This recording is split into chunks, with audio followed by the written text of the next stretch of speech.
My name is Shuvai Nyoni, and I'm from the Center for the Study of Violence and Reconciliation, and I will be moderating this session. And I think it's very interesting, following on from some of the discussions we had yesterday around context, around identity, and around the formation of identity. And so I think we will have a very interesting discussion. And the questions, as you will recall from both the concept note and also from your agenda, that we will be unpacking, and the presenters will be shedding a bit more light and giving us some food for thought. The first one is looking at how gender roles and identities are influenced by conflict in the post-conflict period. And we all know that especially on this continent of Africa, gender identities and roles are shaped or have been shaped by a series of events and history, from the pre-colonial, the colonial systems, struggles for liberation, struggles for democracy, violent conflicts, political instability, the periods of peace or no peace, or no post, as was highlighted in the case of Zimbabwe in Fidelis's presentation. And then looking at how sexual and gender-based violence perpetrated against both men and women impact on interpersonal relations. And I think here a very interesting question on how these traumas impact on the interpersonal, and how moments of trauma shape and reshape and challenge identity constructs, etc. And then finally, looking at how these affect long-term and interpersonal and intergroup reconciliation. And I think a lot came out yesterday as well in the country discussions. Shirley raised very interesting questions around the experiences here in South Africa. So looking forward to very interesting discussions. And of course, what our two presenters will share with us. Marge will go first, and both of you have 15 minutes. Thank you. And we're hoping to have a longer time for discussion. So thank you very much, Marge.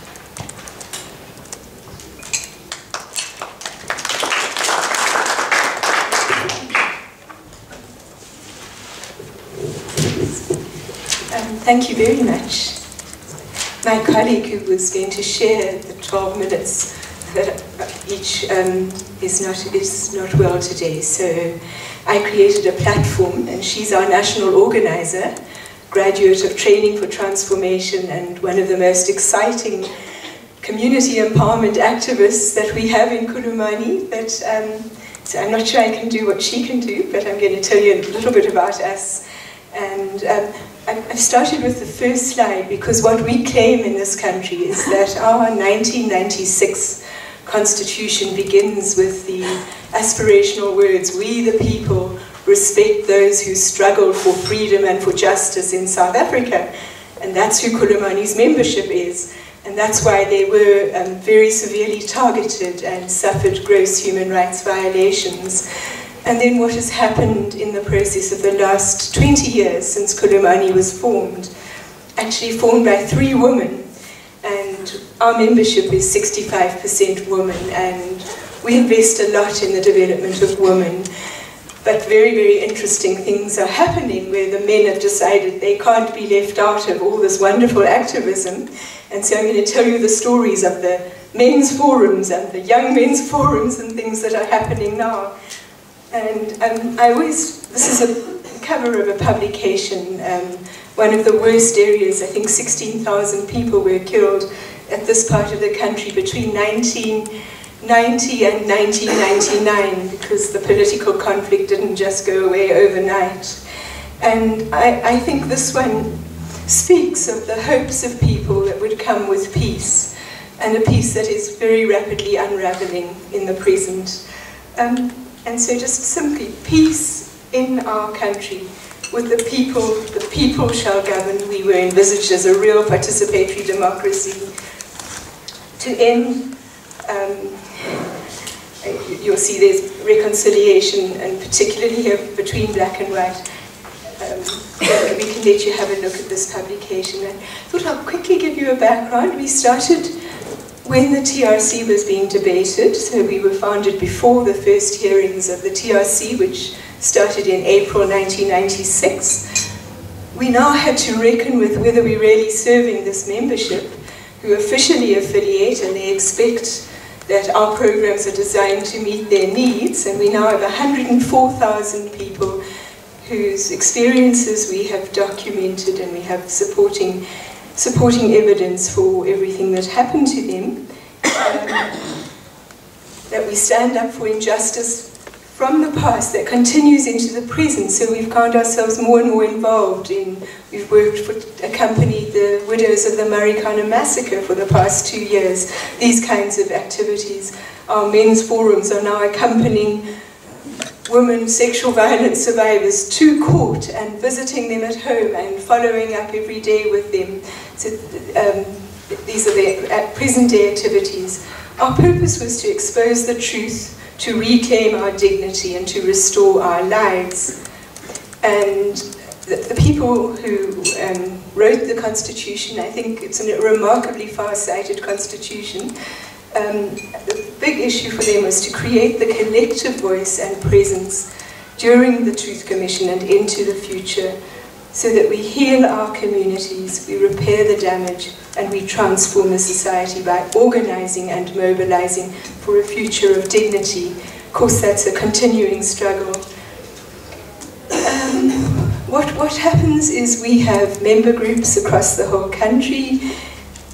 The practice is to meet together once a month, and in between the monthly meetings, where there's a very comprehensive agenda that people construct, we do the practical, on-the-ground activities.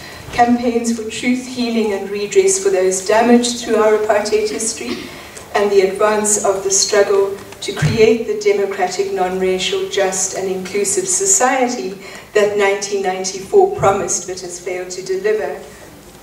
And then just a quick just reflection on our context and actually the multiple levels of oppression that we work with every day. The historical burden of racial oppression and that continuing damage. The spatial geography of apartheid is still intact. As Shirley said, the colonial past lives with us today. The very serious impacts on gender relations, with women still carrying the cost of social reproduction and men continuing with experiences of emasculation because unemployment has expanded. Men can't fulfill those traditional roles. I think we have, in the black community, most households are woman-headed and single mother, single parent. There's an enduring racial hierarchy where unearned privilege still thwarts transformation, and something that's on the boil at the moment. Still very difficult distortions in the media, but some very, very interesting community media like Ground Up and our own Kulumani Voices, alternative media that is trying to capture the stories on the ground. The oppression of black women in particular, as we know it, economic oppression, the resurgent patriarchy in South Africa that is modelled by most of our male political leaders, the epidemic of sexual violence, environmental degradation, and the oppression of not being able to provide and look after your family in a conducive environment. We have been called the country where there is a rebellion of the poor, more daily protests than actually happened in the Arab Spring because of this lack of services and unmet basic needs, which is growing black middle class that insulates itself. I don't think that's an unusual phenomenon, but isolates itself from the struggles of the poor. A job market with growing retrenchments, 36% of the potential workforce is unemployed, and a large component is young people, 3 million unemployed young people. Intensifying economic pressures and the threats that people who've been used to having governments that never looked out for them, and so they learned the hard road of survival, having to compete now in South Africa. Food insecurity, 1 in 4 going to bed hungry every night, and this growing securitization with new pass systems being invented and people being stopped if they are going into privileged neighborhoods and body search, those kinds of practices. And so our work really has been about how do we, as a movement of community activists, reclaim those very important contributions in the present. So all of our practices look at how do we restore a sense of community through regular meetings and very interesting discussions. We've just had some visitors from Germany who said, you really are a grassroots parliament organization. And that rebuilding connection, providing vehicles for meaningful contribution to community, all the things that are not happening in community for which the state is not paying, but for which we are gradually getting some kind of financial support to make happen, like solving the fact that many townships don't have water, safe water supplies, regular access to water. Tackling these multiple oppressions through the men's forums and the Gogos forums. Gogos are the older women, engaging public officials, and that's been probably we've invested 1 year of never ceasing trying to start some kind of communication with public officials. We had some very good meetings in the presidency. We succeeded in getting the main obstacle in government fired because of his terrible abuse of victims. So finally we won that struggle after enduring it for like 5 years. That was a huge achievement because we didn't stoop to any of their bullying tactics or insults or anything. We did it purely by never giving up, trying to get things to work properly. And then when we try to conceptualize what are the steps towards what we're doing, we say we come from a historical consciousness of the liberation struggle. We have to generate spaces where people are thinking for themselves, planning to take action to fix the problems, and then what do we mean by emancipatory behavior? And I think there are lots of models in Kulumani of doing that. And then in relation to men, we found a very interesting sort of resurgence of men around the time of the Indian, that terrible rape in India where the medical student was murdered, and the campaign became 1 billion people rising, and all of a sudden we found 20 years after the terrible things that had happened to these men, they made a stand, and Shirley described how her unit in the military are now starting to do that work of narrative and dealing with the trauma of the past, and we're finding exactly the same thing with ordinary former political activists. When we started to look at, well, who are these men who are now finally standing up and speaking with a real understanding of what's happening to women and the pain of what they see happening and how men then get distrusted and treated, we discovered that most of them raised children as single fathers, having witnessed the rape and murder of their wives in the political conflict. So, but it's taken them just over 20 years to actually make those stands. So, yes, it's a long process. I want to finish this, but perhaps to a few more minutes. So, in terms of gender relations, my experience, because I have to go and visit groups all over the country, and so when I go to like very rural places where people meet on an open hillside, men and women sit in separate sections against the mountain. We tend to use churches or schools or the mountainside or a natural amphitheatre, but there is no sense that women have a lesser voice, and that's really exciting. And there are very, very heated exchanges between men and women. I think that practice is one that we've looked for quite a long time. In 2010, we started a capacity building process of looking at why our membership that fought for the struggle was not claiming a more mainstream role in challenging government, and we did a training in all the provinces which we called Building Civic Competence. It has been a very, very worthwhile process with lots of, I think it was a real turning point for us. In fact, the turning point came with the national election the year before, because by 2009, nothing was working out the way ordinary people who sacrificed in the struggle anticipated it would work.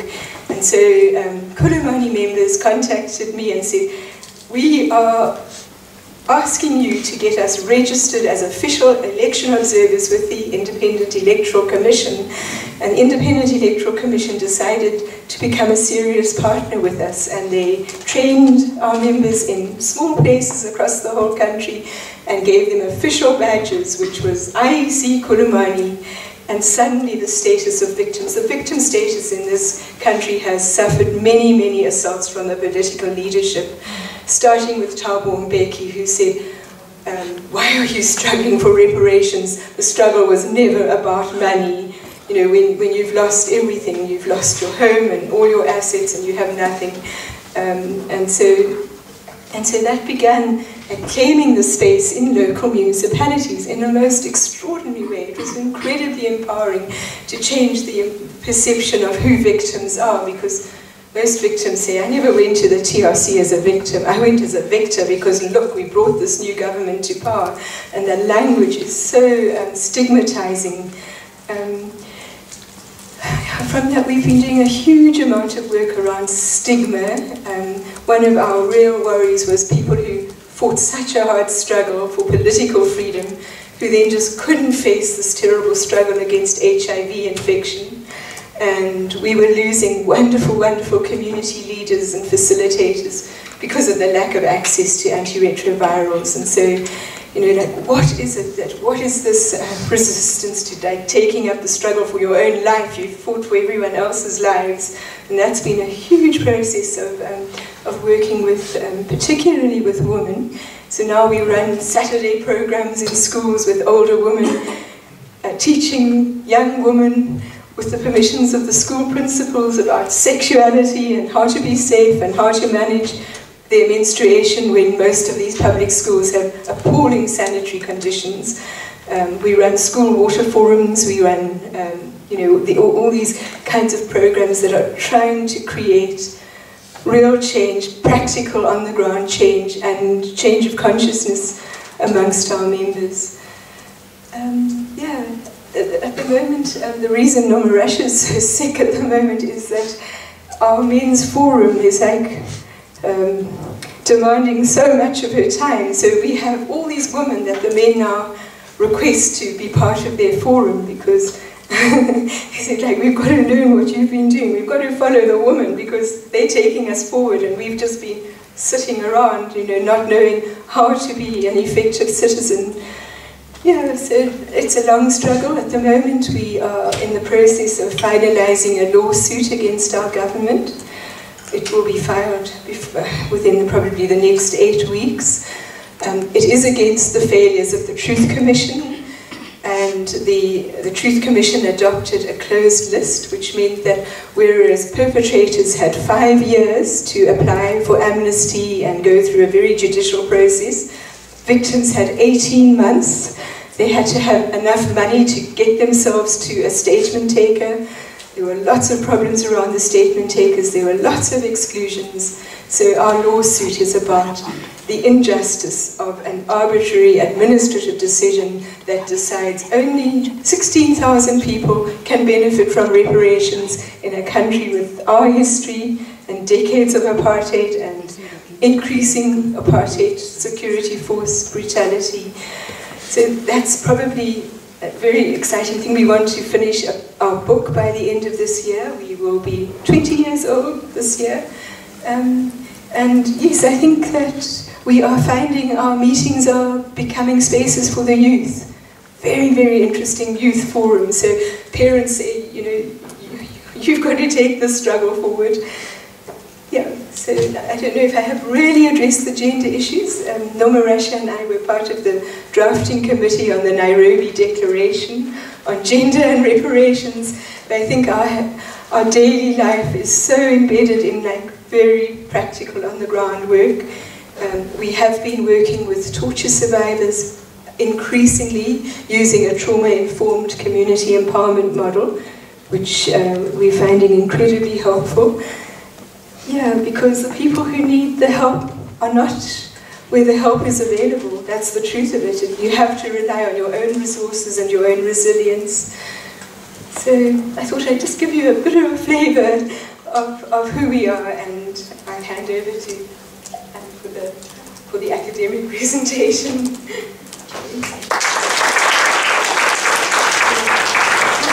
Femininity, masculinity, identity.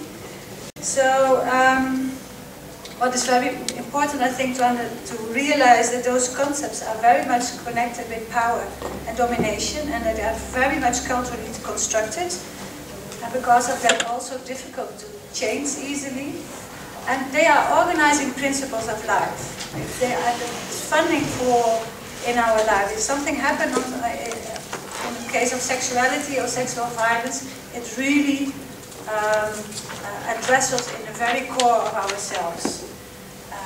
Because it's so important, organizing principle. And gender and identity both, I think, are not single identities. It's what Nicoya this morning already said. If I say I'm Kenyan, then we all have ideas what he is. Well, I'm Dutch, but I don't think you will know who I am. I'm a woman, I'm a wife, I have very, very roles and very many identities. So it's good to see that if there's a problem on one role or identity, it wouldn't be also a problem on another level. And the same is for gender. I can be a good mother, but because of the sexual violence, maybe my role as wife is problematic. And so I would plead for make all those kind of distinctions. And victims are women and men. And I think there's now we tend more to look also to the men who are victims. But we very much were used to look to women. And I think more women are victims than men. And there is not much research on men who were victims in a war because of sexual violence. But I found a few, and there is one, for instance, from Kirsten Johnson and her colleagues. And she interviewed and took questionnaires of almost 1,000 people in eastern of Congo, and 40% of the women and 23.6% of the men expressed that they experienced sexual violence. So it's quite a lot, also for the men. And of those women, 40% they said they had experience in a conflict situation, and 10% of the men in a conflict situation. And what was even for me more interesting is that those people themselves reported that the current relations with the behavior of the men was related to the experiences with the violence they had. So this was not the relation the researchers made, but the people themselves, they expressed like that. So, and at the same time, there is no clear distinction between victims and perpetrators. I wish it was so easy, but many perpetrators are victims as well. And the other way around, of course. So how can you address the victim part of the perpetrator? Because that is also there. All kind of questions, I think, is very difficult to approach. What I think for me is important that perpetrator most of the time shows the masculine role, while the victim is the feminine part. And in case of rape, this is very problematic for males, because if you are a victim, you are supposed to be a wife or a feminine. So I know, for instance, in Bosnia-Herzegovina, many men who were raped, they thought, well, then I must be a homosexual. I don't feel so, but otherwise I wouldn't have been raped. So their identity completely was destroyed because of the rape. Because they thought, I need to be an homosexual, but I'm married with a wife, I love her, I have children, what to do? So sexual violence is a very much social action. You want to destroy also the interpersonal relationships of people in a family and in a community, and is a mean for cultural and interpersonal destruction. In Bosnia, for instance, when women were pregnant because of the rape, they were kept in jails up till 7 months. so that they couldn't go for an abortion and had to deliver the child. And the people called it genocide, not genocide, but genocide with an R. So that means that by producing children, you were destroying the ethnic group. They saw it as a kind of genocide by producing children. And because the women were seen as the one who were transferring the cultural notions of the community, so they experienced it as a cultural, as a social destruction, and that their culture was destroyed. So therefore, I think we need very much an interpersonal and social orientation. And all this kind of sexual violence often results in further forms of violence. So what do the women do why do the women keep silent after they are raped or have experienced sexual violence? And I want to quote one woman. She said, "When they raped me, they implanted a bomb in my body, but it hasn't gone out. It's still there. And when I talk about the rape, that bomb will explode and will destroy everything I live for." So by keeping silence, he tried to stop the circle of violence. And to give you an example, I was in South Kivu and I spoke with one woman and she said, they raped me in front of my children and they saw everything, and since then the children do not respect me anymore. I can't say anything anymore. They say, go to your intrahammer if I want to say anything. So if it's not only the husband who doesn't respect her anymore, but also the children.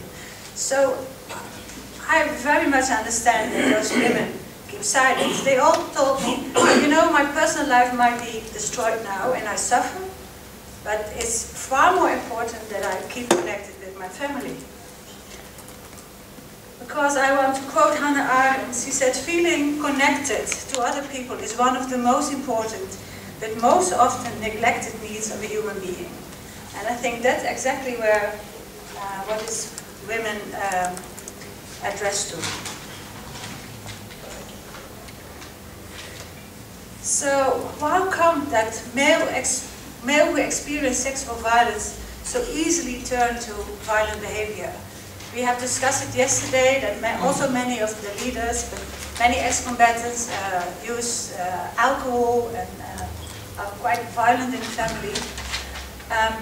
While they also feel very ashamed and guilty and confronted and fear exclusion if they have experienced this. But it is very incompatible, the masculinity, to be masculine and also a victim for themselves. They don't know how to combine it. As a man, you should be able to prevent yourself from this kind of harm. And they weren't.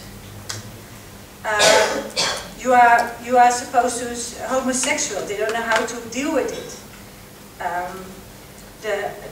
They may become aggressive because their wife is raped and they felt very ashamed and also attached in their masculinity because they were not able to protect their wife, and this is their main role. In many countries the wife is seen as a possession of the man, but that means that the man also is responsible for her safety, and they weren't. Another issue we saw with the World Bank research on family dynamics, Patrick yesterday talked about, is that many ex-combatants come home and they really struggle with their identity. They don't know who they are. So they tend to keep their combatant's identity as something, then at least they have some grip on the world. Which means that we spoke with people where ex-combatants, women and men, wanted to be called commander at home by the children. And they were punishing the children on the same way as they were punished in the army, which is not a nice punishment. But most important is the male's economic disempowerment. That land is taken off of them, or that they are a refugee or in a camp and they are nothing anymore. I was in a refugee camp in Tanzania with Congolese refugees, and the women said to their husbands, "We don't need you anymore. We are now married with the UNHCR. They are providing us the food." So you can imagine this is also very violent to the men and powerful. So those men were so frustrated and high levels of domestic violence in that.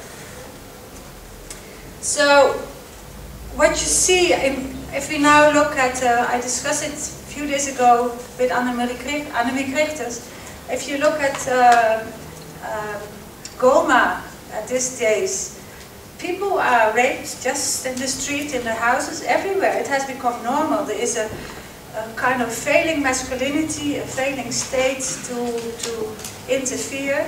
In South Congo, I spoke with people who said that in the villages, children were trained to kill because they saw this as the only way to survive and to be a good man in this terrible situation. So this is all kind of circles of violence. And I think that many of them are connected with emasculation. So I think we, how much time do I have? 5 minutes. Okay, I think I have spoken of this, most of them. It is the inability for men to care, the shift of the gender roles. Also very important that if you only focus on female and empower females, I personally don't believe that you can empower one group. You have to empower both. And if you only focus on one group, you might do harm. You are inducing domestic violence. So keep in mind, yes, that is that violence or the experiences of violence very much are shaped in the interpersonal relation between men. And I think therefore we also have to put attention on this interpersonal relation between men and women, and not on men or on women, but on the space in between. And that men also need attention for coping with the traumatic experiences on a constructive way, instead of starting drinking or beating. So I used to use this ecological model for understanding what people are doing, but also for understanding what can happen if you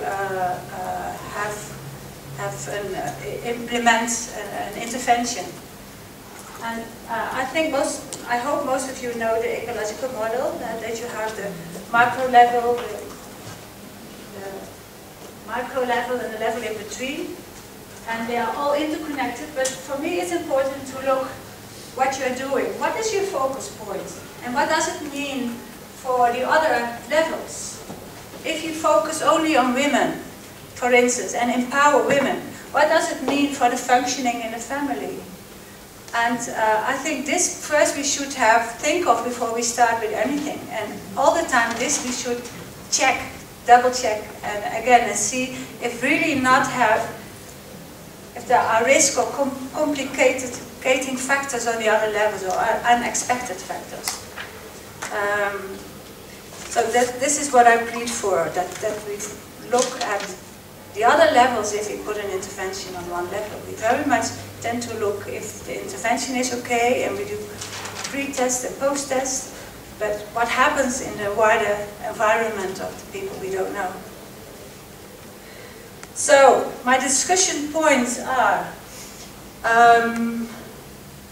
should the focus of the intervention not primarily be on the interpersonal space, instead of only men and women? But the other is, shouldn't we not only focus on the family in first instance, knowing that peace and peace building starts within the family?